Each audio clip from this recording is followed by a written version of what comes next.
அப்பா இல்லாத வாழ்க்கை என்பது எப்படிப்பட்டது? இது மாதிரி பயமாக இருக்கும் சார். பயமாக இருக்கும். 5 பேர் அண்ணன் தம்பிங்க நாங்கள், எல்லாருமே இருக்காங்க. பட் அப்பா இல்லாத ஒரு பெயின் வந்து ரொம்ப பெருசு. அப்பா இருக்கும்போது ஒரு தனியாக போயிடும். ஒரு நம்ம சின்ன வயசில் போனோம் 31 ஏஜ் ஆகுது. ஏஜ் கம்மியாக இருக்கும் போது ரொம்ப சுற்றிட்டு இருப்போம், ரொம்ப இதெல்லாம் பண்ணும்போது அப்பா எது பண்ணாலும் தைரியமான ஒரு ஸ்ட்ரென்த் கொடுப்பாங்க.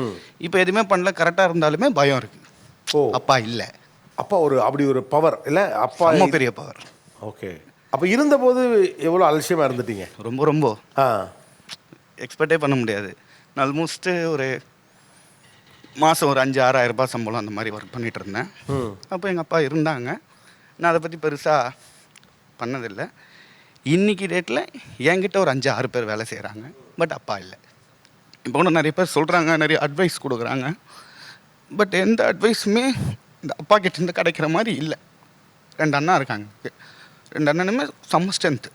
என் ஒய்ஃப்மே செம்ம சப்போர்ட்டு, எங்கள் அம்மா பண்ணுவாங்க. பட் ட்ரஸ்ட் அப்படின்னா எங்கள் அப்பா தான்.